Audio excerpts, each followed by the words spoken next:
I did see that your boys said that they're gonna div the crap out of Forsaken, but Yeah, I think but yeah, remains to be seen. our plan A is headshot Jason, our plan B is headshot Jing, and then we'll see the rest. And then I mean, also my it's gonna be secret fun. pocket strat as a coach, which I haven't told the team about yet, is just run at Bengtai on whatever bomb site he's playing, because that's probably the best chance we have.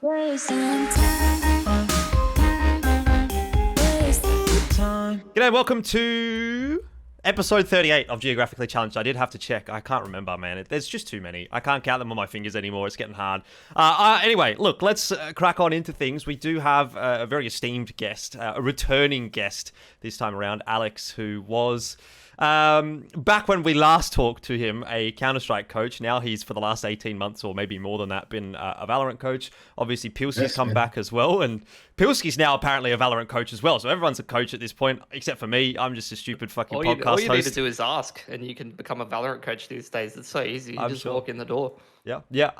Anyway, look, it's nice to have you back on, Alecks, because you were, to be honest, one of my favorite episodes that we've ever had. That was a very, very long one. It was episode 16 for those that want to go back and have a look at it. I can't even really remember what we talked about. I do know that was around the time that you moved from playing to coaching, and Forsaken had come into the roster.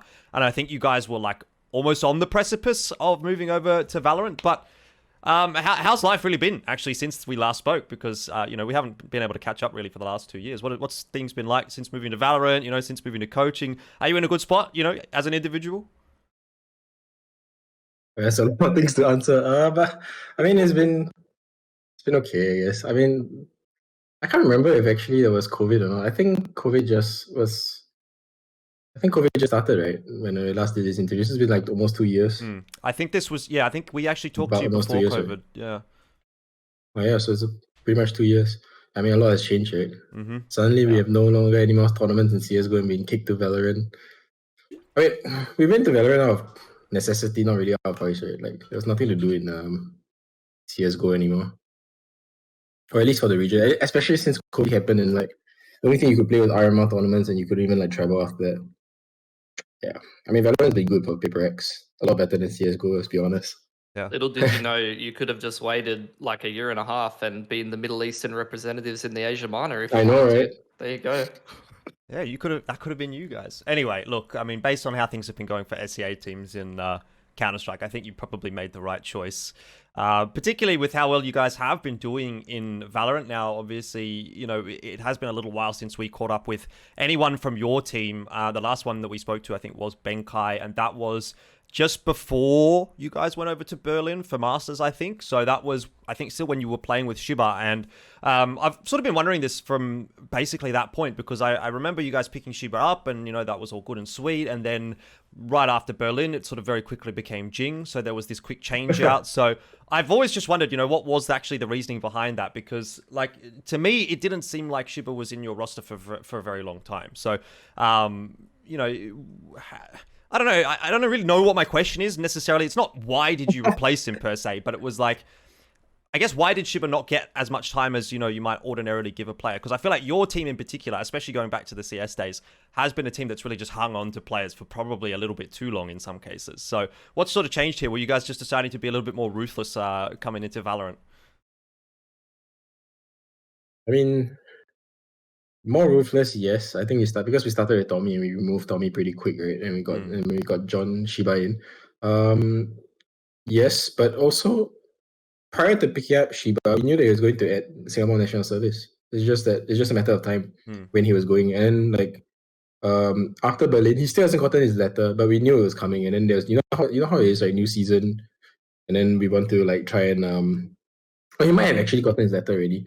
So actually going to Berlin, I can't remember, but we knew that he was going to national service within the next 2 months, and the choice was pick up a new player and go to LCQ with new player, or play LCQ with Shiba and wait for him to have his NS letter and then find someone from there. So we were already looking like further, and we were like, okay, fine. Like, I mean, if you don't make LCQ, you know how it is, right? It's a knockout tournament, and if you play a knockout tournament, anything can happen, right? And exactly that. Like we crashed out in like 7th, 8th place or something like that. So I mean, for us, it was just more like, okay, you're leaving the national service. You've done like really, really well in the team, and it's actually very good for us. But we need to find someone new to prepare for this season, which is like happening right now. So I mean, that's all we did. We just like looked to the future and then just made the decision from there. Fair enough. So yeah, with regard to Champions 2021, you sort of just mentioned it briefly there. You guys didn't make it through the last chance qualifier. I wanted to sort of know what that did to the team morale. You know, I felt like that probably would have been one that stung a little bit, because you guys would have been, in theory, like, I don't know. Again, from the outside, like, I don't have that much of an interaction with you guys, but what it seemed like was you went to Berlin. You guys were, you know, in a really good spot as a team. You're having a good time. You're starting to, you know, build your brands up. Everyone's excited. Everyone's like, fuck yeah, Paper X. These guys are sick. These guys are funny. They're cool. Great representatives of the Asia region. Bam! And then you fucking just get dominated in last chance qualifying. You don't go to champions. So sort of how does that go for you guys? I mean, we did some dumb shit. Like, we came back, we switched the player, then we suddenly decided that everybody could play different roles, you know, because we had to find a way to fit a new Sova player in. So we were like, okay, Dava, you go Sova, Benkai, you go Soccer. Mindfreak's like, okay, I want to try Sentinel. And we try this shit, and it works in practice. So we go to the tournament, then you realize that you can't actually do that kind of thing, because you're missing like months and months of like Sentinel players playing Sentinel roles in different bomb sites. Yeah. So it was looking great. We go into air practice, we smash everyone. I guess also because we're playing in a new way, right? And then there's a new player bounce and stuff. And Jinggg was playing really, really well. Jinggg was on Jet, Jason's on Initiator and Sova. I also was like, it was a big mess. Then we came in, KO became like buffed. So we decided to use KO in every map. Again, another bad idea, because like we didn't really flesh it out. So, I mean, there's a lot of factors, right? There was that.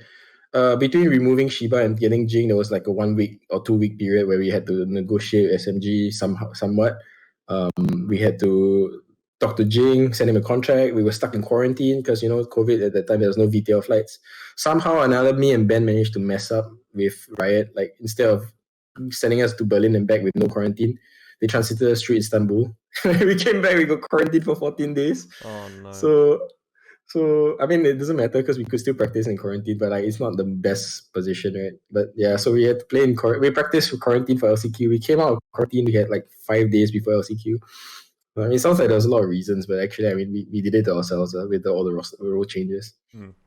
Oh well. Yeah, so we came in, and we fucked it up. Was it basically. Like? I mean, I don't want to say it was a wake up call per se, because I don't think that was necessarily what it needed to be. But was it kind of like a bit of a moment where you guys were like, okay, well, we can't really get away with that, you know?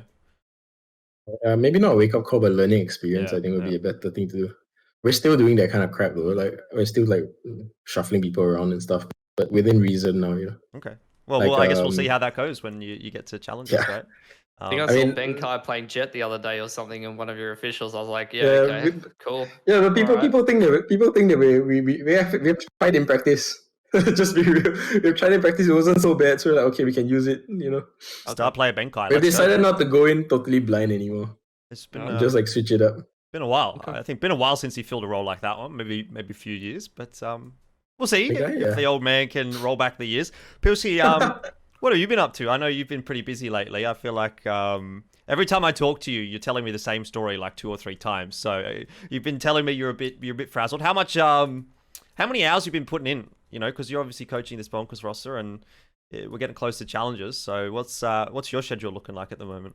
Like not as many as I'd like to be honest, but like the reality is like on my brain is like spaghetti at the moment. Like I feel like, you know, you just take on something on short notice, and then on top, it's not like you can just drop your other like life things at the same time. So I'm like juggling like first few weeks of university on top of still working, you know, doing casting and stuff where I can, and then coaching on top of that. It's just picking up additional like responsibilities. Decided to throw my life in the blender for no reason. So yeah, that's pretty much how I've been going. As far as a team, I think the team's doing like the best they can with the time that they have. You know, all I can really do, I'm not trying to like how would I say it? I'm trying not to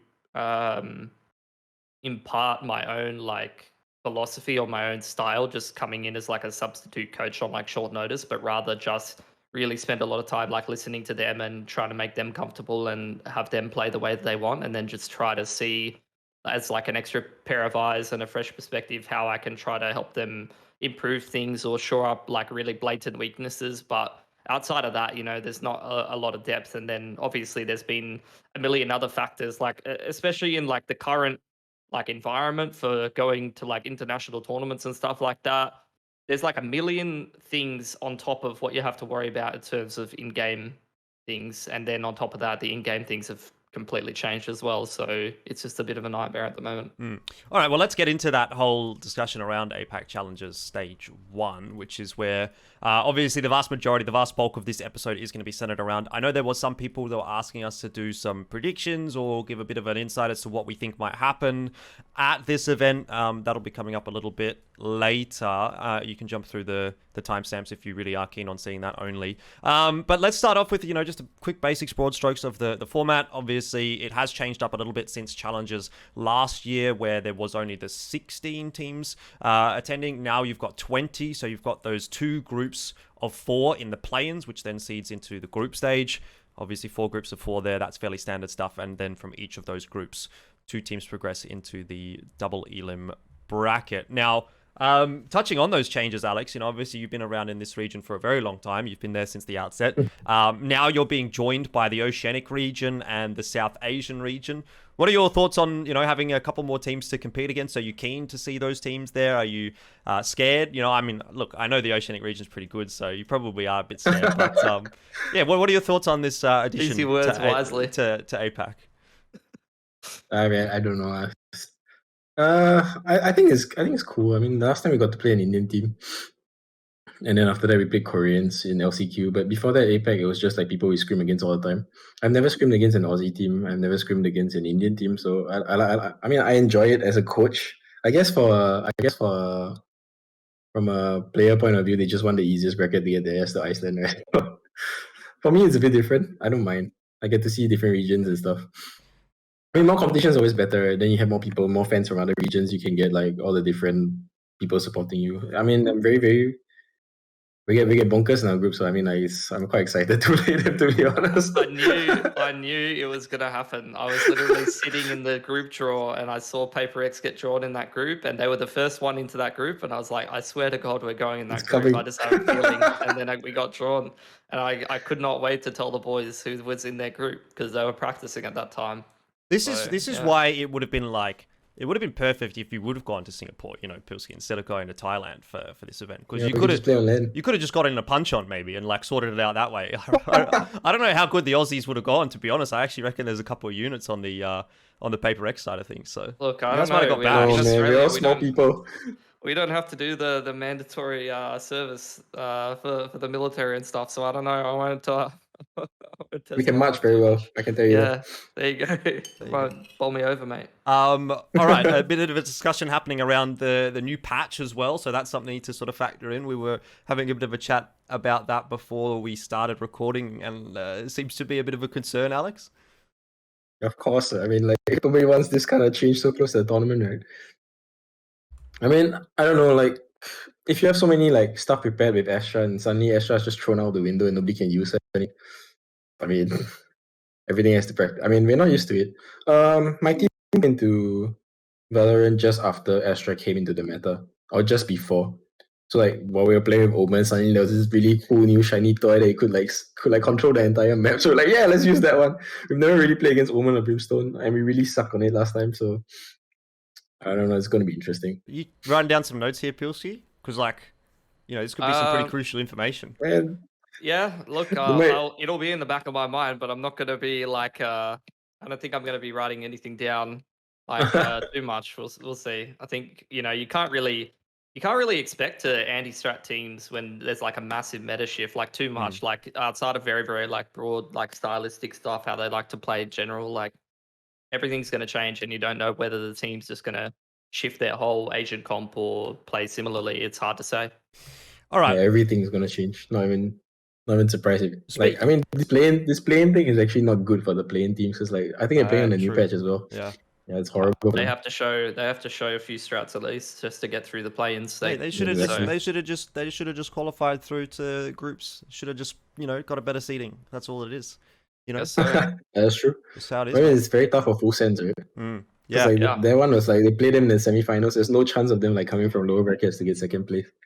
It's just boom straight to third. And that's actually something I want to talk about as well, is that these sort of more interesting results in the sub-regions, right? And I think in particular the Philippines and Thailand were the two that sort of poked out to me, right? With Secret obviously not making it. They won Stage 3 challenges last year, and obviously Full Sense was top 4 last year in Stage 3 challenges as well. So to have both of those two teams, well, I mean, Secret just didn't make it at all, and Full Sense only being able to go into the play-ins. Now, you know, you probably look at that and say they might be a shoe-in to make it out of the play-ins, but, you know, anything can really happen in this kind of a situation. So I'd love to get your thoughts on why some of these teams haven't been able to make it, when you would have looked at it, like if you would have looked at that on paper and said, you know, which teams are going to make it from each respective region, they're probably shoe-ins in a lot of cases. So what do you guys think are the reasons why, you know, these teams aren't going to be there, or are going to be there but only in the play-ins and having to go through that sort of gauntlet, I suppose? You know, is it something where maybe the newer teams are kind of catching up, or some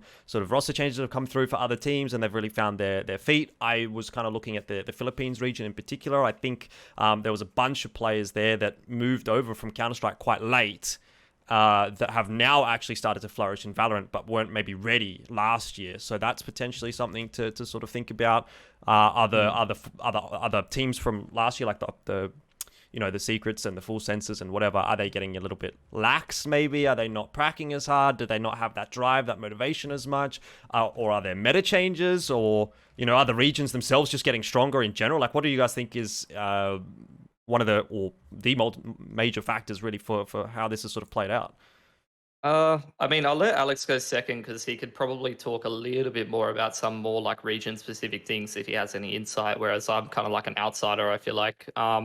But just in general, I feel like Valorant is a bit of an upset game and a bit more inconsistent, to be honest, and hasn't been like figured out as much. Like CS has been out for such a long time. You can, if you have a team that's like, you know, pretty good at like the fundamentals, I feel like, then they're much less likely to get upset. You know, a lot of things are played out. Whereas Valorant, I feel like, you know, it's a MR12 game. You know, you've got all these mechanics in there where like, you know, you can randomly lose an anti-eco or something like that. Someone can upset with like a good usage of ults and whatnot. People get given free guns and stuff like that. And I feel like just in general, you know, teams can just have a good game, and you can even, you know, if you're a team like Secret where they have performed very well internationally, you can still get upset. Like, I almost feel like no one's immune to upsets, especially in online tournaments and stuff like that.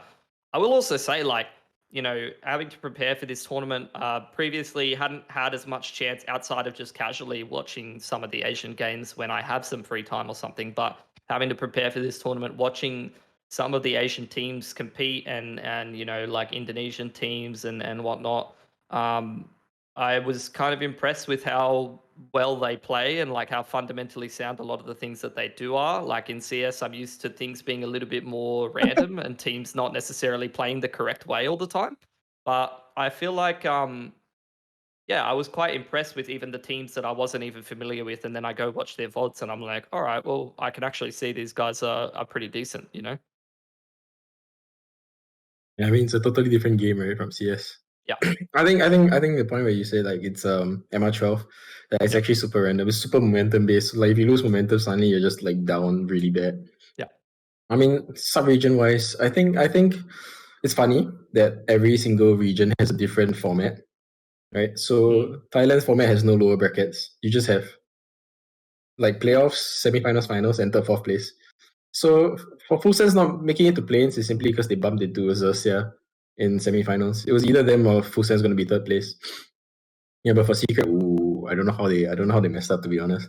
I've read that the Philippines region is full of like tech issues, and that could have been a factor. You know, like have you seen like they had literally maps forfeited because people can't come on time. Yep. Yeah, that's horrible. But I mean, the Philippines region has actually gotten a lot better. I think while Secret was like having fun in Berlin, everyone else was playing tournaments in back in Philippines, and I think all the teams are doing pretty well. Like I think this Naos lineup, they actually beat Boom in one of the qualifiers for some Indian tournament. So they were in there.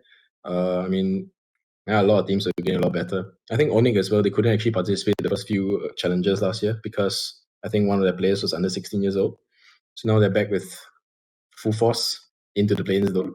I don't know how that happened as well because they're really not bad. Do you remember, Pilski? It was this Naos roster, like Papi Chulo Pro and Micro. Those were the guys that were on the late Yeah, era but brand in that's the CS. SB roster. Yeah, that's South Built. Who's on Nous again? Let me check. Oh, Bunch of young sorry, guys. not Naos. Yeah, sorry, I was talking about South Built. Yeah. There is a roster where they have those. Yeah, these guys, I'm not really familiar with any of them from CS or anything like that. I don't Yeah. know what their backgrounds are or anything, but yeah, and that in general is a bit of a trend. Like where there are some teams that I'm familiar with their background in CS or something, and in general, when I see those teams, they play even a bit more CSy. Like I'd say BWL, for example. Like they have a couple of players who have background playing CS, and then I watch them play, and they play a style that I don't mind at all, and that like I would, like that I kind of rate. But then I see teams where I'm not as familiar with them, and this is something that I've had to kind of challenge myself on as well. Like coming from CS background, is that I don't know necessarily that that's like the best way to play. Really, like I see teams breaking the game all the time, and we're pretty deep into the game's life cycle at this point, and I constantly see like new things that impress me and that I would never have come up with myself. Do you run into that a bit, Alex? Because I don't know how long you were playing CS. You were around in like Source or something, weren't you? So your whole 1.6, man. yeah, your whole life in is CS. literally CS. Plus, there's you've got a lot of OGs on your roster as well. So do you guys, struggle to come up with sort of new ideas or philosophies around the game, or is it not such a thing? Actually, not at all. But simply because I think we came in with the right mindset. That I think Benkai touched on this the last episode as well. We basically said that we come into this game with zero ego, right? Because it's a brand new game and there's another top dog, we'll be those guys. If we come in and we think, okay, this is our house, we used to play CS, we used to beat these guys in CS, we'll never be where we are now. You know what I mean? So that's how we approached it. So I mean, like we threw everything out the window. I did a lot of research, before coming in. Spent a lot of time watching all the Euro teams play, and they played like CS teams, So it was like, okay, I think we can like emulate a lot of these things. But they really play like CS teams, like a Euro team. Like there's a default, there's an execute, there's all that kind of stuff. Yeah, so it's exactly the same. Yeah, But I've seen a lot of that as well. But I also sometimes, like, I constantly have to challenge myself, like my views and stuff, that you have to play defaulty and you always have to play by the numbers and stuff. Because although that can give you consistency and whatnot, like even just talking to the players and seeing how they like to approach, approach a map without giving too much away. It's not what I would necessarily call like CS default. fundamentally sound in CS. Like I feel like it's the kind of thing that if you did it in CS, it wouldn't work. But then I see it in real time, I'm like, oh, okay, this actually, I understand like the decision making behind this, and it works. I see it work in real time.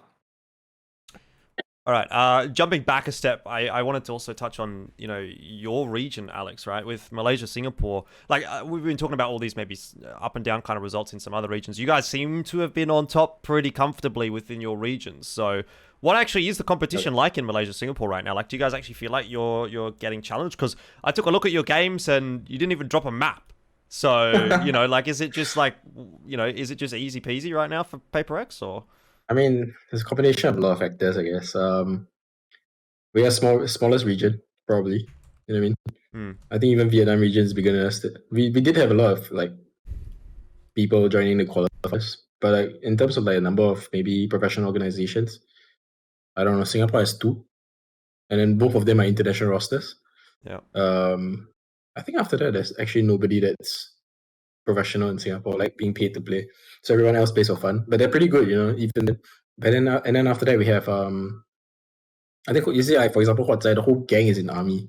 They can't really practice. I mean they would be good, I so want that team to be good. I so want that. Right? I want a team called Huatzai to be good. Like I don't care who's on it. You gotta wait for another year and a half, man, before they come out. I'm patient. So they're not gonna show up anytime. I mean the big problem is that Valorant is starting now. The fundamental years is now, right? If you're gonna get good in Valorant, it's gonna come out now. Or there's gonna be a bunch of young kids that come from nowhere and they've only played Valorant, and they're gonna play a totally different way from like every one of us. And those guys are gonna be really good. It's like Zaiwu coming out from nowhere, right?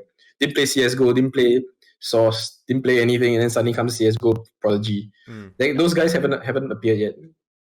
So for people like Huatzai, that's like a huge disadvantage for them because they're gonna come. They have 2 hours a day, probably playing other games like Lost Ark. Who knows, right? And then after that, they come to practice. They're still good because it's of CS fundamentals and stuff. But in 2 years' time, there's gonna be some new splash key, you know, that kind of thing dominating everyone in the region. It's gonna happen, you know, before that kid goes to NS. Yeah, so like circling back, yeah, our region is tiny. So like there's 2 professional teams in Malaysia, maybe 3, 2 in Singapore. And then after that, both of them got knocked out really early, the Malaysian team. So when we went to this qualifier, I was like, all right, we just have to beat Bleed. Most probably we just have to beat Bleed, barring any upsets. And then after that, Bleed goes and loses in the first round. So I was like, oh, okay, we're gonna try our best to hide whatever we can, stroll our way to the tournament. But it wasn't like a real stroller, to be honest. Like even these no-namers gave us a bit of trouble. You know And they what? played really well, to be honest. Really, really well. You know what team I want to see come back? You guys remember Lays? Lays. Yeah, I mean that's literally what's I. Yeah, but I want that name back because, like, let's be real, that's literally the best name in esports. Lays. It is. Long amazing zebra ears. Like, come on, who could? I mean, once you get picked up by an org, you don't get to have fun names anymore. Although I will say, Paper X actually not too bad. Bonkers. Yeah, but we came from a random name generator. That's good branding, man. They came up with good branding. I think you could definitely do something with that. To be honest, the world loves them, man. Yeah, we're playing against the world right now. Yeah, we need to have a Shark Tank for some people, bring on some ideas. You know, get some investors going and whatnot. Get the Bonkers brand going internationally. That they even wrote a song about that team. So anyway. Yeah. See, I had all these ideas for like for shit to do with that. I just wanted to like record a video of myself listening to that song and be like, this song kind of slaps before like even announcing anything. But no. All right, let's get into the segment that everyone wants to see, which is the predictions. I don't know how long this is going to take us, or how much in depth we really want to go here, but we'll see how it works. Also, I am editing a Photoshop file, so if something breaks, fucking shit. Hopefully it won't. Play-ins teams. Let's talk play-ins first. I feel like this one maybe won't be too difficult. Group A is Big Bam, Onyx Esports Full Sense, and Action Group A is too difficult. Group A is literally a group of death. I'm also referring to Group B, but anyway. What do you think? Group A, I mean, we have to choose 2 from each group, so it's 2 of those 4. The ones that jump out to me obviously is Full Sense, straight up. So yeah, is that like, can we agree across the board? I feel like it's disrespect to not put Full Sense through that group, even though it is a bit spicy, that one. I mean, it's so hard for them, right? They literally have 1 week a new meta. Yeah. Full Sense is a bit like Paper X, you know, like I think PTC switched the same time as I switched, so he didn't really play. He didn't really play the Omen meta as well, you know. John Olson also, like we all switched. We are like Lucid Dream, right? I think if I recall, like we switched at the same time. You know what I mean? I don't know. I feel like PTC would be alright because I remember he's a flexible dude. Dude, like last APAC, he top stats the tournament and he plays like 7 or 8 different agents or something. Yeah. And I was like, okay. Dude, that guy can play anything. That guy has literally been through like the worst shit kind of scenarios you could be in CS. You know, think about the teams that he played on. He was on 5 power at one point, wasn't he? Which was like 5 different regions, you know, half of them probably didn't speak English, and you had a couple of random guys in. He just rolls into the server and he's got to work out what fucking language he's communicating. Then he's back on a Thai team. Before he even works out what he AWPs, he rifles, it's fine, don't worry. He's played 11 agents in the last 60 days. Yeah, exactly, he can do it all. 12 in the last 90. Oh, God. Okay, so who's getting the second? I think we can all agree Full Sense. Oh, I don't know. Yeah, you guys seem to be like, you know, their first game is against Onyx is actually like even we have trouble with Onyx in scripts, you know. I would say, I don't know. I would probably say Full Sense Onyx would be my picks, but I don't mind watching Action PH either. Big Bam, I don't know. They've been playing very well, Action PH as well. Like very, very well. So I tell you, I think Action PH beats Big Bam, probably. But then on the other side, I have no idea who's going to win. I actually think it's quite difficult to do this because of how little you see regions playing against each other. You know, like, when was the last time these teams actually played against each other? Would have been last chance qualified. Well, not these teams particularly, but that's what makes the results so random as well. Is like, even in normal international tournaments, like you talk about Asia Minor or something like that, where regions play each other for the first time, that adds an element of variability that already creates upsets sometimes that you can't really predict. But then you throw on a million other factors as well, like meta change, Like you honestly, like you could have some really crazy results in this Oh, whole tournament. I reckon. yeah. Yeah. I think just based on So- the way you guys have been speaking, you're sort of leaning a little bit more towards Action PH as a collective. No, I like Onic. I was gonna pick Onic, to be honest. I don't know about Alecks though. He could choose the second team. I said full sense, ride or die. So up to you, Alecks. You are going to Wait, to go Thailand, first- Pilski, so first you place? had to pick full sense, or you would just probably I gonna mean, get based- stabbed. based- Qualified team. So full sense will qualify. Who else is gonna qualify? Based on scrim results, I think Onic full sense, but Yeah. the problem is like Action PH has been really good. I mean, I just scrimmed full sense yesterday. Here's the problem, right? I think full sense plays 7 maps, if I'm not wrong. I think Onic plays 6 maps. Both of them, their best map used to be one of them within their best maps. Icebox is one of them, and now Icebox is totally different. Nobody knows who's gonna play what. All right, so that's a total toss. If it's inside there, it's random. Next one is Breeze. Is Onyx pick, I think. So I'm quite sure Full Sense is gonna ban that shit because they didn't do too well in LCQ. I mean, not LCQ, but Champions. So that means I guarantee you we see Icebox, and it's gonna be like a shit show, absolute shit show. Sounds fun. So like anyone can win that one. And on the other side, I don't know, the Vietnamese teams. I don't really get to practice with them very much. So I'm going Action PH because they give us trouble in scrims as well. Okay, Like, so all three of them are actually. are you actually changing from Onic to Action?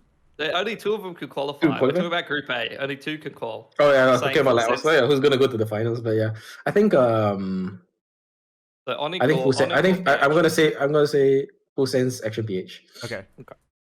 I'm gonna say Action PH first place. I'm gonna say that. Oh damn! All right. There you Okay. go. Interesting. Well, I didn't have anywhere on my graphic to write like what order they were coming in. I just had the room for the 2 teams out of each group. So anyway, we'll see. We'll see if you're going to be correct or not, Alecks. Group B. Oh god. Group B. And by the way, Yeah, I who's should in have Group B? mentioned before we actually started this segment. The 2 guys that did sort of put a comment in the YouTubes last time that have prompted us to do this. Subito, Renz, Jefferson, and Ritik Nayak, who both asked us to do predictions. One of them said, since all the teams are now qualified for APAC, how about top 20 predictions? The other said, we need a new video because now all APAC Challenger teams are revealed. Love from India. So thanks, guys, for the comments. If you have any questions for us, we do love to answer them. And we, like to have a bit of a theory craft sometimes here and there. And so that's what this is all about. So thanks for the comments. And anyone with any more, make sure you drop them down in the YouTube comments. Now, Group B of the play-ins. I have no idea, dude. Griffin honestly. Esports, Fancy United Esports, NN, First place, no namers. which is no namers, and Global Don't Esports. bias, of course. I just feel like if you don't say Global Esports right here, you're gonna get shot. You die. Exactly. I feel like I don't want to do any predictions for Indian teams. Just simply bloody hell, man. Have you seen the VR? The game has not been played. The thread came up like 1 day ago. It's got 100 comments. Oh, really? I haven't had a look. Yeah, look at it. I'm gonna have a look. 100 comments and everyone just bashing each other. Yeah, We have definitely the most racist like community in Valorant though. Yeah. I honestly have no idea about Group B. I don't think I could pick the winners of Group B if I tried. Like I'm way more familiar with the groups, the teams from Group A, and just in general, like just because of the teams that I've had to have a look at, that are already in our group, I just naturally get to watch more, SG games and more Indonesian games. I think I've watched mostly Indonesia, so I have no idea for Vietnam or India or anything, to be honest. I think I would lean towards Global Esports. To Want be to chuck honest, global in there? I think I'm gonna put They- Global as my executive decision. They are the big name there though. Yeah, Global exactly. no-namers? I mean, Global has not beaten any SAA team other than LVR in in some kind of show match. They haven't beaten anyone for a long time, I think. Oh wait, maybe I'm wrong. Maybe they beat I think the last one they played, the last cross region game they played, they won against Todak or something like that. So I mean they're supposed to win the group for sure. They're coming to Singapore, Hopefully I actually they get a question the pack in. decision. I mean, they don't have time to practice new meta. I don't know what they're gonna do. Like, okay, from what I feel like I mean, Pilski probably could touch on this as well. But if you come to the bootcamp a little bit late and you don't have time to like set up, and then there's some kind of technical issue, your whole team like ass. Yeah, for you sure. could just get no practice or very, very limited practice, and that's a bit of a nightmare, to be honest. So I don't know. We'll see what's going to happen. Yeah, I don't even know. Is Global the ones that are getting like lent PCs as well? Yeah, Yep. from Bleed. Yeah, like I mean, Please those just PCs gonna things sabotage that them. could go wrong. There's so many things that could go wrong. Exactly. If they get on their PCs and practice before the tournament, it's going to be a fucking Give them a miracle. 1080 and then, maybe kick the PC once or twice before you send it over. I mean, it's gonna be a disaster. Yeah, It's like, whoever I built mean, that PC just forgot to put one screw in. It's all over. Best of luck. I mean, people talk about the 5 ping from Singapore and stuff. Like our infrastructure for esports is balls. Like I don't know. There's already most of the time there's no space. If you're at a place like this, you're not gonna have space anymore. Usually the internet here is like, if you're in Singapore servers, yeah, great. It's we don't have problems. But Hong Kong servers, some of us still have to use VPN to Hong Kong servers and stuff like that. I just don't know what they're gonna do. And now Don't they're you playing guys a have a honky new team. big fucking esports facility? We do. I don't know. No. Oh wait, you're talking about PaperX? Yeah, Yeah. I mean, we can't even use it yet. Oh. I mean, firstly, I can't even get my team down to Singapore because we have to send them back for visas if we do qualify for Iceland. We can't make the short cutoff point, so we can't even play from our bootcamp. Our bootcamp's not ready. It's very, very nice. It's very pretty, but there's a problem with the air conditioning. So it's like a sauna in there right now, which we're trying to get fixed. Wait, is this why I was looking at that interview right after you guys won MYSG, and Benkai looked like he had literally been in a pool. Like he was so fucking sweaty. What was that? He did it on purpose, man. He just he did the fire thing and then he wet his hair. Right. And he said that. I legit was wondering what the fuck He's is wrong. committed to the meme, man. Yeah, like is there just no aircon or something or what? I didn't No, realize. but like, okay, so our bootcamp's okay until you turn on 6 PCs. Yeah. Because it's an enclosed room, right? And the aircon's not strong enough. So we need to find a solution to that. More Because if you aircon. turn on 6 PCs, oh my god. Like that thing goes to like 80 degrees and everything. Dude, you need my Mrs. Mum Thailand home remedy. Just get a fan and a bucket of ice and put it in the corner of the room. Yeah, We easy. have portable aircon, we have fans, it's still hot, So like, okay, we can't play from there. This particular tournament, we're gonna play from home. Yeah. Because we haven't had the opportunity to stress test as well, Which is why like these global things, like, man, you're asking for trouble. If you stress test and you realize that you can't get like 6 PCs on at the same time, boom, man. Yeah. In one day to fix that shit. The alternative for them though is playing on. I mean, they're used to playing those conditions anyway. I guess if they're scrimming other teams or they're playing like cross Asia tournaments. But yeah, ideal connection from India can be a bit scuffed for sure. Yeah, that's the problem. There's no like good solution, unfortunately. It never Just has that been. Singapore's a risky one for me. Hell, I think going to Indonesia is better. So we don't really have any idea for this second group then. We're just gonna put question No, we marks. don't. That seems good. I don't know. Fucking no namers. No namers? Just for the Maybe. Singapore bias. Yeah, man. I think no namers gonna make it. Okay. What's the second? Global no namers. There we go. Lock it in. All right. So we have our playing teams now. This is where it gets a little bit funky because we're gonna do the group stage as well, and we don't actually know which groups each of the play-in teams are going to be seeded into, but maybe it doesn't matter. Maybe it doesn't matter. Maybe those play-in teams aren't even going to make it out of the group anyway. I guess that's a big question mark. So, but if I'm not wrong, Wait, even if you're a playing team, you can't play. There won't be double teams from the same region in the same group. So that means like for example, Bonkers and PaperX can't play with Onyx, for example, if they qualify, because then there will be 2 Indonesian teams, right? Yeah, so I think we only can get there like is some everything. kind of rule like that. So basically, what you're saying is full sense is going to go into Group B. Yeah. 50% chance of full sense. 50% chance of full sense. Well, I think that's the Onyx. first question I have to say here is that, like, disregarding what group potentially any of these play-in teams could get into, could any of them make it out of their group? Because if you look at those 4 teams and say yes or no, then you either have to focus on what group they could potentially go into, and therefore would they be able to win their group or whatever, or if you just disregard them all anyway, yeah, they're going to make it out of play-ins, but they're not going to go past the group, then you can just focus on the 3 teams from each group. So do you think any of those play-in teams have the potential?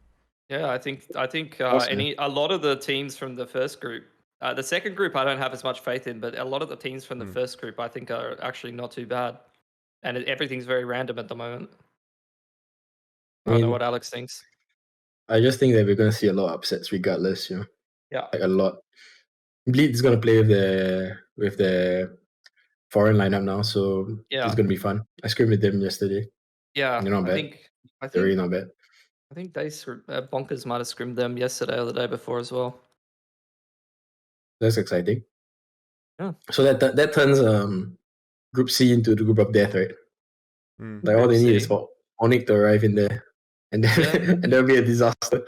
Yeah, Onyx or even Chuck Full Sense in there or something. Yeah. Full Sense can't be there because there's a CS there, so it's gonna be Onyx or Global or I think what's that? No namers or they can't maybe play. APH I think can go in. Let me see who's in Group C actually. Naus is in Group C. It's Xerxia, okay, so Mouse, AP, and Bleed. Area.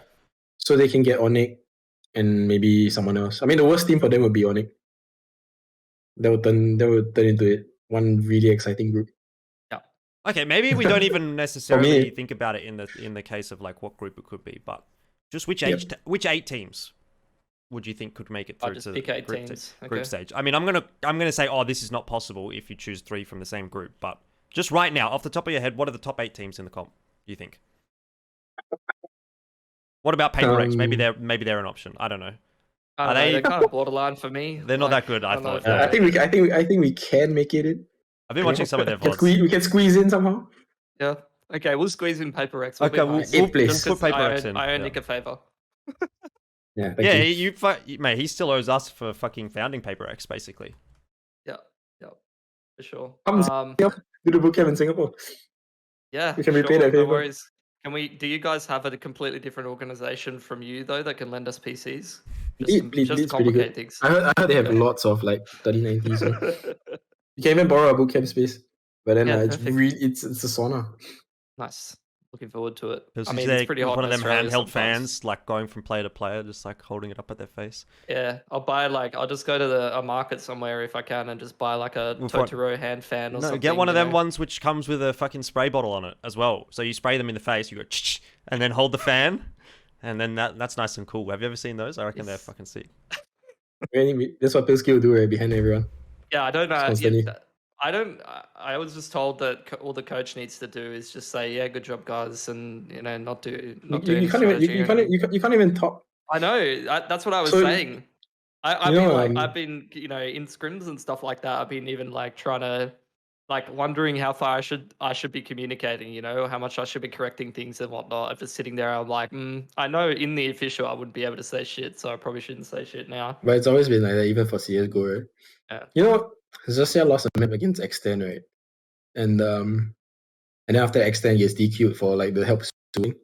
Yeah. But he didn't actually. So like from what I heard, he didn't actually say help to us. It's like they're in a boot camp. Coach is sitting there, and coach's voice gets picked by player's mic, something like that. And because of that, they were DQ'd. Something like that. Really? Well, yeah, obviously, we don't know what was said. It could have been him cheering, but I guess if they were like so, I don't know. Like so, I mean, like it's so. This rule is so archaic. Like it's interesting, isn't it? At least I have some leverage though. That's the way I see it, Alex. I say, look, guys, I know if you guys do anything wrong, I will fuck up your career. I will DQ this team. I don't care. For sure, they can't cheat. For sure. Just tell them. All right, Pilski, you've got Paper X in. Group B. So yeah, let's just hit Group Bonkers. B. You reckon Bonkers? Are you actually confident? Bonkers. Pilski's confident. I have no idea. I'm medium level. I have nothing to back up any confidence. Like we have like scrims that we do like with SCA teams or something on 100 ping disadvantage that go okay. The scrims against Aussie teams don't tell you anything. The whole meta's changed. I have nothing to base my confidence on other than the players are playing pretty good. They're in good form. But outside of that, you never know what the fuck's going to happen. So all I'll say is whoever comes into Group B, there's a good chance that it could be quite a good team. And as for Boy with Love, I've watched some of their games, and I don't think they're a bad team at all. I don't think they're a pushover. Yeah, They're I reasonable. mean, they literally used to be boom. Yeah. So So 3 or 4 of them. So like, yep. we have a really tough group. Yeah. So I don't think there's any guarantees, but I can't not say Bonkers because go Bonkers. Have you watched any Bonkers games, Alecks? Only the finals. What did you think? Do you No. think they looked good? I don't know, man. I was sitting there thinking, It's okay, not gonna hurt Pilski, right? by the way, because he wasn't coaching them at that point. I was sitting there. You I was just like, speak your mind, mate. I mean, I watched. I was like on my second screen, you know, because in the middle of practice, and then I was like, okay, like, Order's supposed to take this, right? They have not lost a map for like years or something like that, so I'm just gonna sit down there. And every time I look up, I'm just like, what the hell's going on? I see the most epic choke. I mean, like even then, like I don't know any of the Bonkers players, but then the Order players I've even played before in Counter Strike. I've scrimmed with them, practiced them. So like for me, it's like no brainer, Order winner. And suddenly, Pilski's here. Would you be feeling a bit more scared if it was Order in your group, for example? Hard to say. I mean, I think the truth is like I know nothing about Aussie teams. Like nothing. They could play really, really well. They could play really, really weird. I wouldn't be able to tell. What I think is more weird than well, but we'll see. Yeah, what I think is they suffer from the same thing that the Indians suffer from. It's like they play within the region a lot, so they don't get to see other regions like how they play, or at least if they do, it's like 100 ping, so you can't actually tell whether you're doing something right or wrong. Yeah, like you just go into battle and then you win your fight. You're like, yeah, we're doing something right, but it might not be necessarily true. Yeah. Or they can't do certain things as well. Like maybe they have all these plans where people dash in and they go crazy and they kill people. Yeah. It can't be done with 100 ping, right? You can't. Yeah, a lot of the 70 ping maybe is doable. Yeah, but 100 ping is impossible. You just lose aim duels and you go, okay, well, fine, it's ping diff. Yeah. Like you have to kind of see it for what it is. And then I mean, if that happens, you sort of like start to play a bit more carefully by necessity, right? Yeah, so that changes you can only really work on like your macro stuff in scrims like that. You can't really guarantee you're gonna win aim duels and stuff. All right, well, I'm happy to have Bonkers there anyway. I don't care. Fuck you guys, straight up. Boss, yeah. I think Xerxia is probably the one that most people would say should make it out of Group C. I've even seen around. They have a nightmare group, man. I've seen around that they're the favorites for the tournament. So I don't know. You know, is there something to be said there? It's kind of a bit like Full Sense for me. Like I feel like it's almost disrespectful to say they're not going to go through their group, like just on the face of it. But I think they do have a difficult group. And then and there's other factors as well. Like you have no idea. Bleed is just like got some international players finally like playing for them. They're only just practicing, and on top of that, a meta change. Like you have no idea if they're gonna like perform well or they'll just like implode. Yes, that's the big problem is that nobody knows how Bleed is gonna play if you haven't scrimmed them before. And these two players are coming from a different meta as well, right? And I think I'm quite sure Maxi and Pith have played for a very, very long time, if I don't like, since it first started. So they might be more used to playing with Omen and things like that. And Brimstone, for example. So I mean, for them, it's gonna. I mean, Bleed's gonna be a difficult team for them. And then there's Naos, you know, they're playing really, really, really, really hot right now. I mean, they probably should have won the whole Philippines one because looking at SBE, I mean, they came from like lower bracket. They did the full gauntlet SBE, and then they managed to. They went from like 0-3 in groups to champions of Philippines. You know, like super impressive. Yeah, so I mean that group is a group of death, and if you chuck like one of a tough playing team in there, anything can happen. Like, all they need is an we'll say Zeria for safety, but who else are we gonna pick? I'm just gonna pick. Maybe you pick Bleed. Yeah, I practice them. They can play. You can pick Pilski, and I can be a decider if it. You know. Yeah, I don't mind. I think Philippines region is not too bad, so I might go for Naos because they had to play Action PH a bunch of times. They had to play like a bunch of pretty good Philippine teams to they had to play Southfield a bunch of times. Like I feel like in terms of that region, they've had to get a lot of like tough games out of the way already. So that might make them play a little bit better. All right, well, I'll tiebreaker that one and go with Bleed, I think, just because the international arrivals, and that's always a little bit scary, you know? It sort of makes me think kind of, not a super team per se, but yeah, it's just you're going to throw a random team in there and see what happens. It's almost like when, what were they called? Tiger was trying to get fucking was it like Rops and Snappy. and what was the other guy's name? That English Orpa? Fucking Smuya? yeah, Smuya. Yeah, they were trying to get them. That's what that team could be like. So I mean, Pith was a world champion, right, in CSGO, so yeah, he's bringing something to the table, I'm sure. he's definitely. Happy, right, he was world champion. So we're gonna go with Bleed. Yeah, For that one. I wouldn't be surprised if they top the group also, just But- because they have a totally different play style. I mean, of They course, have a world-class anything can coach as well, you know? Group A then, Boom, Made in Thailand, and Cerberus. So And Boom's gonna win. Yeah, I'd say Boom, and I might throw in like a playing team maybe as well. Like if they go that group, okay. I wouldn't hate So that. what playing team could make it to that group? It can't then? be action. Wait, if it's a regional rule, it can't be full sense. Can't be right? full sense. Can't be Can't full be sense. Onyx? Can't be full sense. Can only be Action PH, Global. Global. No namers. Assuming that yeah, Oh, no bloody namers. hell. If those guys make it, yeah. I mean, if we've got Action PH in our play-ins teams and we believe that they're probably the strongest of those 3 other play-in teams, you know, assuming they beat And then Onyx, Action PH can go then there. it has to be Action PH in that slot, in theory, if that's where you want to go Alright. with this one. Yeah, chuck Action PH through then. I think they could beat Myth and Cerberus, probably. I've run out of space. Yeah, I I swear think I so did this too. the other day and I had more space in this little spot. But anyway, Group D, hopefully it's going to be South Built Esports so I can put SBE.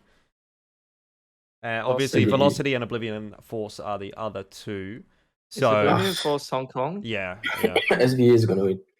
Yeah. Okay, thanks. I'm gonna go. That's like to me probably one of the easier groups compared to some of the other ones. I would say SBE should be making it through there, and then I would chuck in a play-in team. Well, So wait, is there a Thai team in that group? No. No. Yeah, if you chuck Full Sense in there, then Full Sense goes through that group. I think. Full sense either coming group B or D.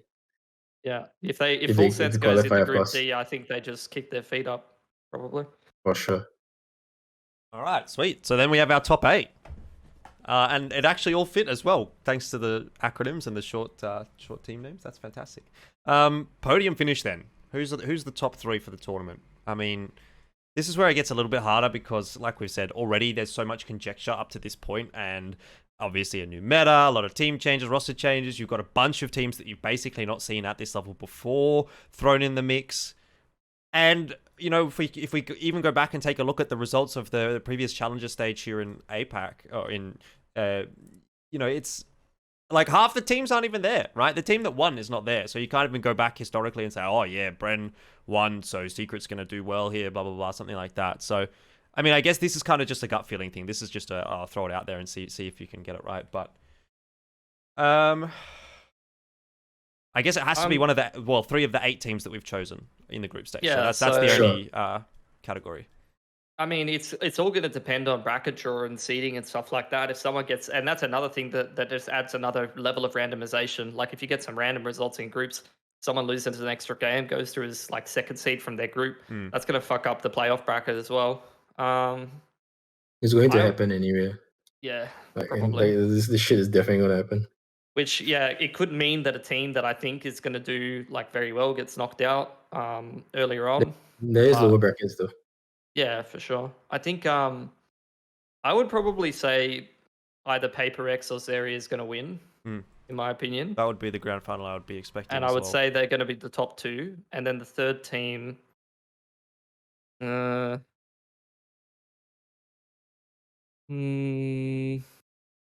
might say, I don't know, I'm kind of torn a little bit. Who do you reckon, Alex? Trying to go through the results. Like Boom did pretty well. I feel like it's a bit of a bait to say like all of the teams like did very well in the I know I was about to say that. regional like tournaments are just gonna like dominate. But a lot of the regional like tournaments, the teams did pretty well. Like Boom won theirs without dropping too many maps. You guys won yours without dropping too many maps. Area, forfeit win, whatever. But they did win without dropping too many maps as well. Well, you guys, I mean, when we were talking about it in the group stages, Boom was obviously one that sort of popped out, and you seemed quite confident in them making it out of their group. They've got a couple of the players from that Alter Ego roster that did well at the last challenges as well. So, I mean, is that a factor? Is that a team that could make top 3? Yeah, for sure. I mean, they're a really good team. They've been together for a while. I think it's Blaze King. I mean, they swapped this lineup last year, and they did quite well. So they've had enough time to get really good at it. Right? It's been like 3 months, 4 months, and they basically took the best players they could find to fit the roles within the region. Because Jason Forsaken is in the SGMY region. So I mean, they're a really good team. I don't know, to be honest. Like once you hit playoffs, I think anything can happen. New meta. It's the kind of thing where if you just happen to have your jet player on fire, there's nothing the other team can do, right? The guy just dashes in, hit shots to people, and then you have to save your guns. Yeah, so like, and there's so many good players now. We don't even have the number 1 Asian player playing. Happened to be Dubstep from Secret, but I mean he was crazy with the knives, you know. Like at one point, like it's nothing we could do, right? Like we win the Alecks play against the guy. The guy takes his knives, he runs in, right click, everyone dead. Like Yeah. so dumb, you know. It just goes to show, by the way, that boomers can still play the game. So well done, Dubstep. Oh, for sure. Appreciate Yeah. that. I mean, he should have like at least made it here. But I mean, for them, they had like so much problems against them. I mean, I think they started practice really late as well. Then, do you know how the Philippines are always going about how Secret have a bootcamp buff, and they didn't have that bootcamp. So, I mean, like, very unfortunate for them. I mean, Something to it. I don't think it's possible to predict. I mean, they're definitely favorites. I'm sure PaperX, Xerxia, Full Sense are the favorites. But then, I think once it hits like playoffs, like it's impossible to predict. Like really impossible. Anyone can win. You got to. I picked 2 teams though. You got to pick at least one team. Well, Alecks is the going third Full place Sense team. then. PaperX, man, we're gonna win it. Yeah, PaperX, and then you reckon Zeria as well. Xerxia, And yeah, then the Xerxia is third, really you reckon really Full good. I think when I Sense watched them play. or- Well, I mean, I think we've got our top 2, right? So it seems like across the board fairly unanimous that the grand final is Okay, if PaperX. Full Sense make it out play, if Full Sense make it out planes, they definitely make it there. Like with That's the third team. chance So you to think win Full it, yeah, Sense for is sure. third? Okay. Yeah, they're really flexible. I mean, everyone knows this by now, right? Like they seem to come up with different comps every map, and they have no problems, you know. Like Yeah, I like don't hate PTC is that playing either. every single bloody character in the game. Now, and then this is where it gets interesting, right? So how does that grand final go? I mean, Alex, you're Yeah, going to say PTC PaperX is going to win. PaperX versus Full Sense, PTC picks Yoru. We're gonna have a big ass problem, and then Jason picks Yoru next map, and then we win 2-1. Okay. 3-2. I was going to say, isn't it a best of 5? It's gonna be best of 5, yeah. I mean, actually, if it goes to grand finals, then it's already both teams qualify, right? So that doesn't matter, just for seeding. True. Yeah. Pilski, So what's your take before on grand final? I reckon it's probably PaperX and Zeria. That's what I think. I don't know. Depends. The bracket's going to change a lot. I'll give it to So, PaperX. I'll give it to this is the PaperX. problem, right? Like, have you seen Buzz from DRX? Every time he says that their team is gonna bloody win, they lose the next match. Yep. Well, you don't have to So say I it. didn't want to say anything, man. We're gonna go far. That's all I hope so. Yep. I'm going to put PaperX here just because fucking #bias. Yep. Our unbiased prediction. But like it is to an extent, but I don't think it's like unreasonable. Do you know what I mean? I don't think it's unreasonable. Like if it was either. unreasonable, I wouldn't say that. But I mean, we made top 3, top 2 the last 2. every so- single time, basically. The only time you guys have really so- bombed out in recent times where it's been relevant has been the last chance qualifier. LQ, right? Yeah. Yeah, but we really bombed out, man. Where We you a had 10-2 just had a lead, and then roster we had- change as well. So I like, kind of... the biggest mental collapse I've ever seen. Okay, well that's Right. how our predictions have gone. So we'll There see you if go. we're going to be correct, Pilski. I'm going to... Your geographically challenged life is on the line. If these are wrong, you might not come back. That's fine. Because if you, you know, The if you coach don't come now. back, then we're going to replace you with someone better. Yep. And you'll become a coach, yeah. I mean, maybe you won't come back because you're just going to be such a good coach that you won't need to do any Exactly. of this bullshit content anymore. It's unlikely, to be honest. You're gonna show up in Iceland with your visas from Berlin. If I make it to Iceland, it's going to fuck my life up. That's what I'll say. It's really gonna fuck my life up pretty badly. So it's good. It'll be good for me to lose in my personal life, but in terms of the team, it'll be good for us to win, I guess. All you have to do is make it to top Wait, 8, no. and I think everyone's going to be happy. You know what I mean? Like, you won't have to go to Iceland. Everyone's like fucking sick. O's team made it out of groups. Fantastic. That's all you need. Just get to a certain tournament placing and then The- get us the- DQ'd by talking too much. Yeah. Easy. Yeah. That's I mean, the world wants to see an Aussie team on land, Mm. so you gotta make it for them. Though. Yeah, well, I mean, one day we hope to see this event actually being a LAN. I think that's probably the next step. I think it will be. Yeah. next year. Yeah. Maybe not this year, but next year. Yeah. Anyway, that's more or less the end of the episode, unless you guys had anything else you wanted to just talk shit about. Don't think so. Don't think so. It's gonna be a crazy tournament. It's gonna be enjoyable for people to watch because of There's gonna just be how so many fucking upsets. crazy it's gonna be. But for the players, it's a fucking nightmare. Yeah, I'm really looking forward to watching. I think the last tournament that I really sat down and watched a lot of was Last Chance Qualifier, and that was actually quite an enjoyable tournament to watch. There's so many others that one too, right? Yeah, I got invested into that one a lot. All right, Alex. Anything you want to say before we go? Not really. Say fuck thank you, for Pilski. watching, I I'm guess. gonna kick your knees. Nah, it's gonna be a fun game. You know, Actually, there's a possibility we don't even. Not really. I mean, there's a possibility we don't even meet each other. Right? Like we bump the plane, one of us lose, we play the other side, one of us qualify. We might not even play each other. Oh, yeah, maybe. Yeah, so like that'll be the dream. I did see that your boys said that they're gonna div the crap out of Forsaken, but yeah, I think it remains to be seen. Our plan A is headshot Jason. Our plan B is headshot Jinggg, and then we'll see the rest. And then also, my secret pocket strat as a coach, which I haven't told the team about yet, is just run at Bengtai on whatever bomb site he's playing, because that's probably the best chance we have. He's got no fingers, basically, is what you're saying. The sentinel that plays alone. That's not very nice, I mean, Pilski. he's been working on his game. He's old, so he's getting old. Yeah, you can't bully him like that, chance man. of success. Yeah, leave the old man in his dressing gown. The difference is when I was his age, like I wasn't okay on my mechanics anymore, you know. And then when I hit like actual time to be good, I'm basically worse than Kerrigan. But now that I'm around, I force him to make sure that he can shoot. He will be able to shoot until he's 30 plus, I think. So what's he at right now? He's still pretty young though, actually. Really, he's still like 25 or 26 he's 25, I think. Yeah, that's not that bad. Basically entering his prime. Yeah. There you go. Yeah, so I think he's been spending too much time thinking about what content he's going to do when you guys win. So that's what I'm banking on. He's probably spending more time doing that than anything else. He's already planned it. He planned it out during LCQ and we didn't make it. So, I mean, we just reuse old content. There you go. Already got it ready. Just like us. We use the old content all the time as well. It's just like, what event is coming up? Predictions. That's easy content. Let's farm some impressions. Let's go, boys. Before. Well done, boys. All right, that's the end of the episode. Thank you very much for watching. If you agree with our predictions, let us know. If you disagree with our predictions, fuck you. You're an idiot. But also, please give money to Elfishguy Patreon. Don't fuck you, actually. Yeah, don't fuck you. Nice. Patreon.com/Elfishguy if you disagree. And then on there, you can direct message me and tell me why you disagree. Either way, leave a comment, like, subscribe, do all those things, and we'll see you in the next episode.